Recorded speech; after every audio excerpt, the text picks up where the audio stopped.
No anybody there. या कानाचं त्या कानाला कळता का म्हणे. अच्छा, म्हणजे सिक्रेट आहे. नाही कळणार. दिस इयर टू दॅट इयर. इंदुवहिनी, काय वाटेल ते झालं ना तरी कुणालाही काही सांगायचं नाही. नाही सांगणार. प्राण गेला तरी हे बाहेर पडता का म्हणे. एक वेळ प्राण बाहेर पडेल, पण हे बाहेर पडणार नाही. सांगा. उगाच आपल्यामुळे पसरलं असं नको वाटायला ना सगळ्यांना. छे छे, माझ्यामुळे तर काही पसरतच नाही. इंदुवहिनी, तुला जर झोपेत बोलायची सवय असेल ना तर तोंडात बोळा कोंब, म्हणजे झोपल्यानंतर शब्द नको बाहेर पडायला तोंडातून. वंच, तुम्हाला नाही सांगायचं नका सांगू, मी जाते. थांब ना, सांगते ना मी. काय चाललंय तुमचं? तेवढ्या वेळात कोणाला तरी सांगून मोकळी झाली असते. काय? नाही नाही, काही नाही काही नाही, सांगा सांगा. ऐक, जान्हवीने श्रीला स्वतःहून आय लव्ह यू म्हणावं अशी श्री वाट बघतोय. काय? हो. जान्हवीने स्वतःहून श्रीला आय लव्ह यू म्हणावं अशी श्री वाट बघतोय? लाऊडस्पीकर आणून देऊ तुला? मी रिक्षा चालवते, तू मागे बसून लाऊडस्पीकर वर बोल. गावभर फिरू, सगळ्यांना कळेल ना. I sorry. पण श्री अशी का वाट बघतोय? माहिती नाही ना, पण त्याला मिळवण्याचा आनंद नकोय, मिळाल्याचा आनंद हवाय. अच्छा. मग आता आता काय नाही झालं. कसं? हो, जागतिक घडामोडीचा प्रश्न आहे हा. आपण काहीतरी केलं पाहिजे. जान्हवीशी बोलूया. नाही, अलाउड नाहीये ते. तिचं तिला वाटणं महत्वाचं आहे. छा, श्रीचं ना काहीतरीच असतं आपलं. त्याने अलाउड केलं असतं तर काय झालं असतं? हो ना, किती मजा आली असती ना. बरं, हे मी सांगितलं हे कुणालाही सांगायचं नाही. हा, मला ना राहवलं नाही ग, आणि तुला पण वाईट वाटेल ना म्हणून सांगितलं मी. I thank you. घरात कुणालाच माहित नाही का हे? नाही, तसं दादाला आणि कांताला माहितीये, पण हुश, मला मोकळं वाटलं खूप. मला पण वाटेल. म्हणजे वाटलं असतं. हा, आपल्या घरातल्या बायका जरा पोटात काही राहत नाही त्यांच्या. ना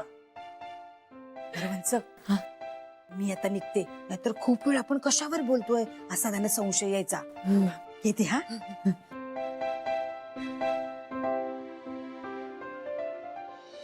नाही, सुरुवातीला मला थोडा त्रास झाला. म्हणजे हे सगळं ऍक्सेप्ट करणं मला खूप कठीण गेलं की मला गीताशी असं वागायचं. पण मग मी जान्हवीवर आंधळा विश्वास ठेवला आणि ती म्हणाली तसं वागत गेलो. श्री, कदाचित हे विचित्र आहे, पण मला त्यानंतर खूप बरं वाटलं. मनीष, तू खरं बोलतोस? नाही म्हणजे मला अनेकदा असं वाटतं की आपण बऱ्याचदा विशफुल थिंकिंग करतो. म्हणजे आपल्याही नकळत आपल्याला ते तसं वाटायला हवं असतं. हो, हे पटतंय मला. पण अरे सिरियसली, मला खरंच खूप बरं वाटलंय. म्हणजे नुसतं बेअरिंग म्हणून नाही, पण जर गीताला माझ्याशी बोलायचंच नसेल तर मी तरी किती काळ प्रयत्न करणार तिच्याशी बोलण्याचा. एकतर्फी किती काय करणार आहे मी श्री. मर्यादा असतातच ना. करेक्ट, आणि ते योग्य आहे. मनीष, तुझं डेस्परेशन कमी झालंय. आधीपेक्षा जास्त शांत झालायस तू, आणि मला ते बघून खूप बरं वाटतंय. शेवटी जान्हवी म्हणते तसं फार विचार करून आपल्याला सोल्युशन मिळेलच ह्याची अजिबात खात्री नाही. त्यापेक्षा कधी कधी अगदी सरळ वागत राहायचं. म्हणजे आपलं डोकं काम करण्याचं बंद झालं की आपला ज्याच्यावर जास्त विश्वास आहे त्याच्या डोक्याने चालत राहायचं. जान्हवी नेहमी खरंच बोलते रे. Absolute truth.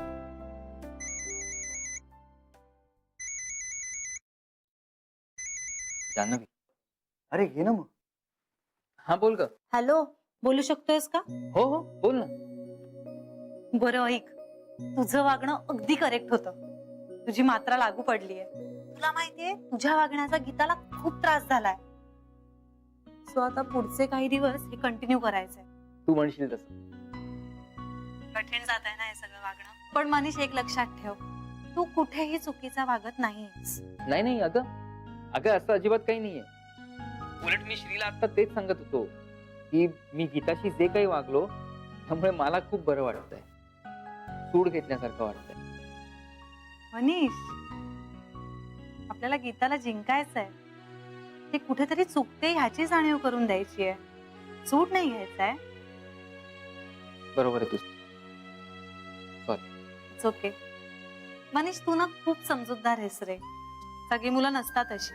आणि कुठेतरी तुझ्या समजूतदारपणामुळे ती तुला गृहीत धरते, जे योग्य नाहीये. आपण आतापर्यंत तिला समजून घेतच होतो की नाही, पण ना कधीतरी या मुली खूप वेड्यासारख्या वागतात रे, त्यामुळे मग त्यांना त्यांच्या भाषेत समजवावं लागतं. म्हणून मी तुला म्हणाले पुढचे काही दिवस हे असंच वागायचं. चालेल. पण जान्हवी एकच सांगायचं होतं की हं? आपण इतकं ताणायला नको की ते तुटेल. नाही तुटणार. तिला तुझ्या प्रेमाची किंमत कळेल. आणि एक सांगू का मनीष, प्रत्येक वेळी आपण हेल्पलेस राहिलो म्हणजे आपल्या समोरच्यावर खूप प्रेम आहे असं कधीच सिद्ध होत नाही रे. आता प्रेमाचं पहिलं पाऊल तिला उचलू दे, तेव्हाच तुमच्या नात्यातला बॅलन्स सांभाळला जाईल. बरोबर आहे तुझं. काळजी घे. हो. बाय. बाय.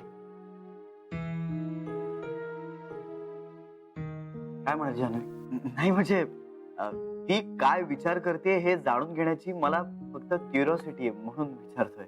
अरे ती तेच म्हणाली की गीताने मला गृहीत धरणं चुकीचं आहे. आता तिने तिचं प्रेम व्यक्त केलं पाहिजे तरच आमचं नातं बॅलन्स्ड होईल. नाहीतर माझा वन वे ट्रॅक चालूच राहणार. आणि मी काय बोललो ते तर तू ऐकलंच आहे. थोडक्यात जान्हवीचं म्हणणं असं होतं की नुसतं प्रेम असून किंवा ते गृहीत धरून उपयोग नाही, ते योग्य पद्धतीने व्यक्त केलं गेलं पाहिजे. काय रे? नाही, मी योग्य ट्रॅक वरती आहे याची खात्री पडली. तू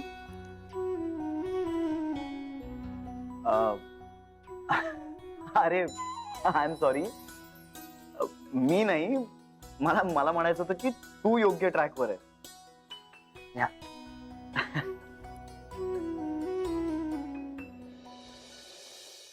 सरे थोडा भात वाढू. नाही नाही, झालंय माझं आता. तू जेवायला बस ना पण आता. अगं हो, तुमचं होऊन जाऊ दे, मग निवांत बसेन मी. नाही पण आता मला वाढू नकोस हा, माझं झालंय. थोडासा घे. नाही नाही ताई. का ग? आई झालं म्हणजे आता जरा जिभेवर ताबा ठेवावा म्हणते. हो खरे खरे सरू मावशी.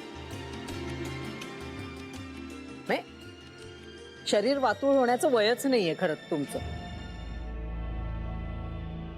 सरे माझं काय म्हणणं आहे, जेवायच्या वेळेला ना व्यवस्थित जेवावं, मधल्या आदलं सटर फटर खाणं बंद करावं. तर हो पण आता वास झालाय मला भात. मी संपवते हे आणि उठते. थांब जरा. काय ग?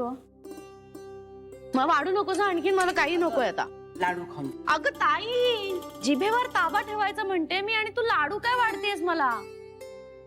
सरे तुला आवडतात म्हणून मुद्दाम साजूक तुपातले गेलेत लाडू. घे.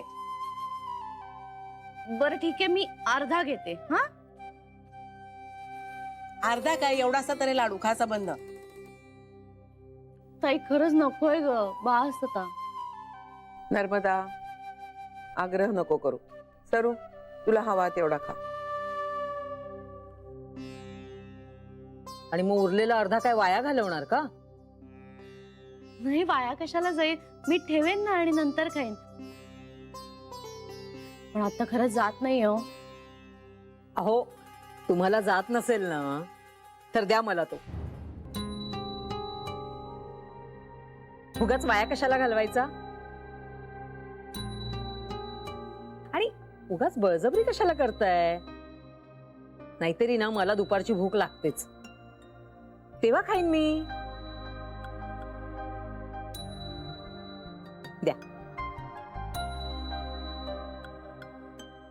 हो मग दुपारी खायला हा अर्धा कशाला, सबंध देते ना मी तुम्हाला लाडू. तो द्यालच तुम्ही, पण मग हा अर्धा वाया कशाला घालवायचा. द्या द्या. हो गरीबाला मिळत नाही आणि उगाच असलेलं वाया कशाला घालवायचं. जरा एक डबा देता.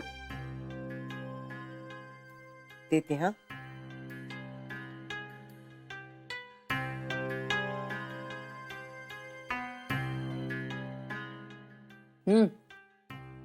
चव छान आहे. तो उरलेला पण आत्ताच द्या. नाही उगाच तेवढ्यासाठी तुमची झोपमोड नको व्हायला, नाही का.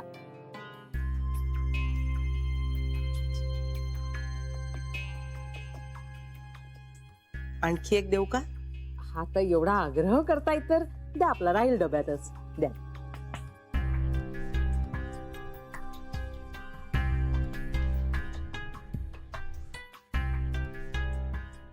काय आहे ना, तेवढ्यासाठी तुमची झोपमोड नको व्हायला. चला पडायला हवं जरा. अहो ही कंबर ना काही सुचूच देत नाही मला.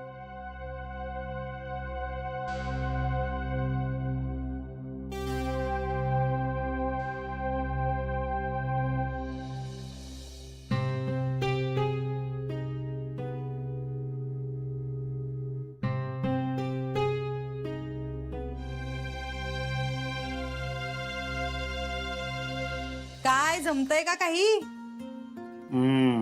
विचार करतोय. गुड. हे ताईडा ठेव ना, ते मी करतो ना नंतर. अरे होत आलंय. आणि तू का उठलायस? तिकडे बस आणि पत्र लिही. ए यार, मला नाही जमत आहे. असं कसं जमत नाही रे? आता जर इथून उठलास ना तर मी फटके रे ना पिंट्या. तुला एक सजेस्ट करू का? काय?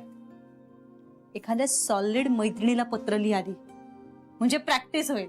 मग लिहू आईला पत्र. चले काही, तू बरी आहेस का? तू काही काय सांगतेस मला? तू गप्प बस. बरं. हे बघ ना ग, हे सगळं खूप पुस्तकी वाटतंय का मला? हे बरोबर नाही, चांगलं नाही. बघ बघू दे.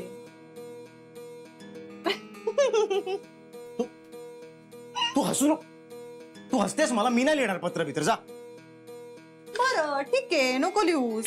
मी म्हणजे एक जस्ट ऑप्शन सुचवला होता तुला, कंपल्शन कसलंच नाही. अगं आईशी डायरेक्ट बोलायला मिळालं असतं तर बरं झालं असतं ग. हे पत्र बित्र मला नाही जमणार. हो, पण तेच करता येत नाहीये ना आपल्याला. आणि आईपर्यंत आपल्या सगळ्या गोष्टी पोचवायच्यात, आपलं मत, आपल्या भावना सगळं आईपर्यंत पोचवायचंय की नाही. म्हणून मी आपला एक पर्याय सुचवला होता. पण इट्स ओके, काही फार महत्वाचं नाहीये रे. पत्र वगैरे काही नको. आपण रोज मुगाच्या डाळीची खिचडी खाऊया, रोज आवराआवरी करूया आणि एवढा पसारा करूया घरात. मी पत्र लिहितोय. बरं, काय लिहिलंयस वाच बघू. मी लिहिलंय, आई तू प्लीज घरी परत ये. आपण पत्र कशासाठी लिहितोय? अगं कशासाठी काय? आई घरी परत यावी म्हणून लिहितोय ना आपण पत्र. अरे मग माठोबा आईपर्यंत तुझ्या तिच्याबद्दलच्या भावना पोचाव्यात, हा हेतू आहे की नाही? अरे मग ते लिही पत्रात. त्या पत्राचा परिणाम म्हणून आई जर परत आली तर उत्तमच. फरक कळतोय का तुला? म्हणजे थोडं थोडं. मग लिही बावळट. म्हणजे ताई, आई माझं तुझ्यावर प्रेम आहे. मला तुझी खूप आठवण येते. खूप दिवसात तुझ्या हातचा चहा प्यायलो नाहीये. असं लिहिलं म्हणजे आई परत येईल ना. करेक्ट. हा, आता जमतंय तुला. लिही पटकन. आई तू घरी परत ये. असं लिहिल्याने थोडीच परत येणार आहे ती. बरोबर. कारण तू जर असं लिहिलंस तर तिला मुळात तुझ्या हेतूवर शंका येईल. आणि ह्या सगळ्याच्या पलीकडे जाऊन तिने जर तुझ्या भावना वाचल्या, तुझं किती प्रेम आहे तिच्यावर हे जर तिला कळलं तर तिला बरंच वाटेल की नाही? आयडा, आत्ता कळलंय मला काय लिहायचं ते. आता तू बघ कसं लिहितो पटापट. थांब. हुश, देव पावला. हे बरं किती वाज, यांची आईची वेळ झालीये खरी. जानू अगं काय हे सगळं कशाला काढलंयस तू? आम्ही केला असता स्वयंपाक. पिंट्या मुगाच्या डाळीची उत्तम खिचडी करतो हे मला माहितीये, पण म्हणून रोज खाऊन कंटाळाच येत असेल की नाही? आज छान पोळी भाजी खा पोटभराची. हसला का हो बाबा? जावई बापू यायचेत का न्यायला? मग तू निघ ना, आम्ही आवरू. हो, पण ते येण्याआधी फोन करणार होते.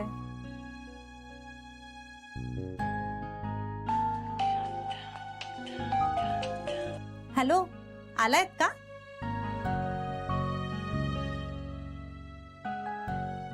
हो का? बरं.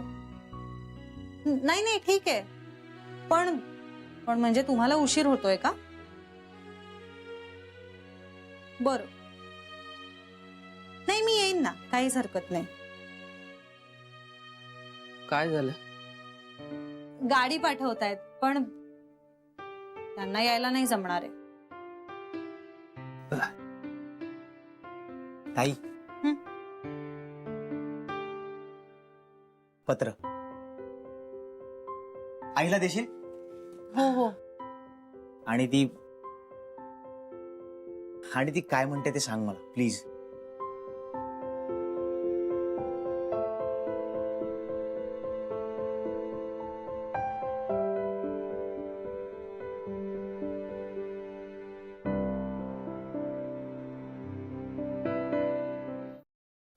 काय? हो, म्हणजे जान्हवी कधी आपणहून आय लव्ह यू म्हणते श्रीला, याची श्री वाट बघतोय. अगं पण काय फरक पडतो? वहिनी, या मुलांचं सगळं वेगळं असतं. आपल्या वेळी ना कोणी आय लव्ह यू म्हटलं काय नाही म्हटलं काय, तरी लग्न झाली, मुलं झाली, संसार झाला, सगळं झालं. अगं पण तसं नाही म्हणत आहे मी. माझं म्हणणं की आपण म्हणालो नाही आय लव्ह यू म्हणून मुलांनी म्हणू नये असं बिलकुलच नाहीये. फक्त कोणी कोणाला म्हटलं यानी काय फरक पडतो? आता नवरा बायको आहे दोघ जण, म्हणजे एकमेकांवर प्रेम आहेच ना. मग आता आपणहून म्हटलं पाहिजे हे काय आहे नवीन? हेच तर मला कळत नाहीये ना. पण श्रीला मिळवल्याचा आनंद काय? नाही थांबा. मिळाल्याचा आनंद काय? एक मिनिट. तेच तर कळत नाहीये ना. म्हणजे श्रीला मिळवल्याचा आनंद नाही, मिळवल्याचा नाही. कसला तरी आनंद हवाय, कसला तरी आनंद नकोय. इंदे, हे असं अर्धवट सांगायचं नाही ग, खूप त्रास होतो मग त्याने. पण दिस इज नॉट अर्धवट. म्हणजे बेबी वन्सनी सांगितलं मला, म्हणजे रमाकांत भाऊजींनी त्यांना तसं सांगितलं आणि श्रीने रमाकांत भाऊजीने सांगितलं. म्हणजे यांना हे माहित आहे? हो बोलले नाहीत मला काही ते. वहिनी, वन्सनी मला बजावून सांगितलंय, डोंट टेल एनीबडी. म्हणजे तसं मला सांगितलं, but I tell you, you know ना, my stomach is not keeping secreting, it's paining ना.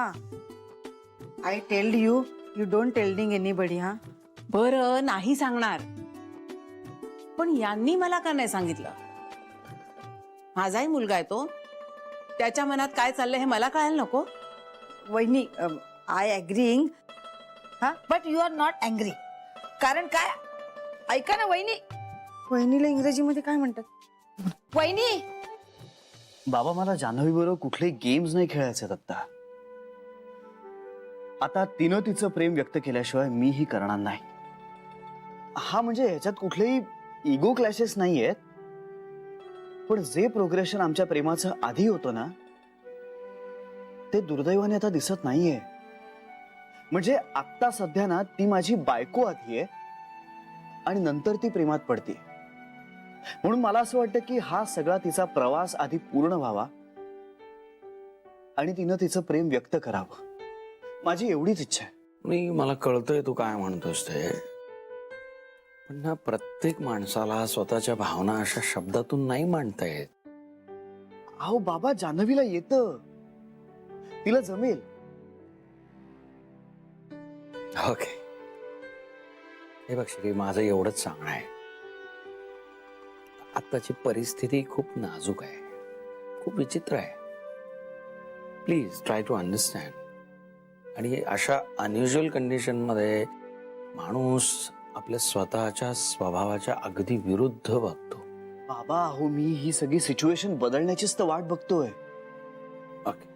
आणि तिला हळूहळू गोष्टी आठवतात ना, त्यामुळे आठवणाऱ्या गोष्टींचा गप्पा आणि जाणवणाऱ्या गोष्टींचा गप्पा, हे दोन गप्पे वेगळे ठेवण्याची जबाबदारी आता तिची आहे.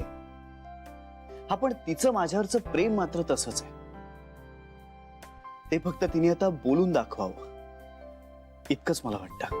ओके. कसं आहे ना बाबा, मी तिला आत्ताही हे विचारू शकतो की जान्हवी, तुझं माझ्यावर प्रेम आहे का?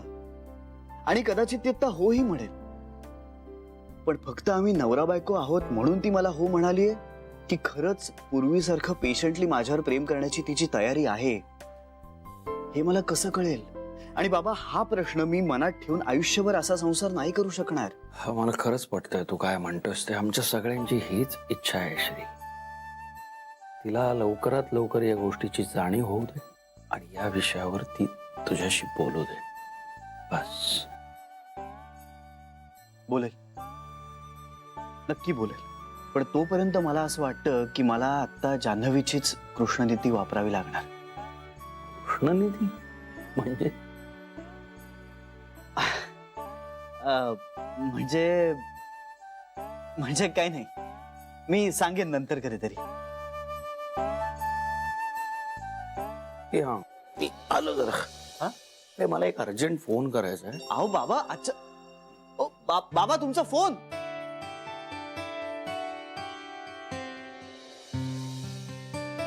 का अस्वस्थ वाटतंय मला एवढं? श्रीरंग आले नाहीत, भेटले नाहीत, त्यांच्याशी काही बोलणंच झालं नाही. याचा त्रास होतोय का मला? ते आले नाहीयेत एवढंच ना. नसेल जमलं आज, कामात असतील. माझ्यासाठी त्यांनी त्यांची कामं बाजूला ठेवावी तशी अपेक्षा नाहीये माझी. तरीही मनाला विचित्र चुटपुट लागली आहे. सतत प्रत्येक क्षणी त्यांच्याशी बोलावं, त्यांचं ऐकावं असं वाटतंय. आई आजी म्हणतायत तसं त्यांना पत्र लिहू का?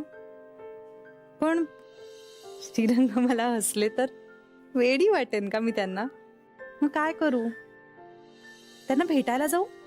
ही फारच मागे मागे करते असं नाही ना वाटणार त्यांना? पत्र, अरे हो, आईला पिंट्याचं पत्र द्यायला हवं. देव करो आणि त्याचा तरी काहीतरी परिणाम हो. काय ग, डायरी लिहितेस? नाही, ते असं जरा टाइमपास. अगं लिही ना, लिही. चांगलं असतं डायरी लिहिणं. लिही. नाही, खरंच झालंय ऍक्च्युली. आई आजी, श्रीरंग आले नाहीयेत का? कधी चालाय? हो का? का ग, भेटला नाही तुला?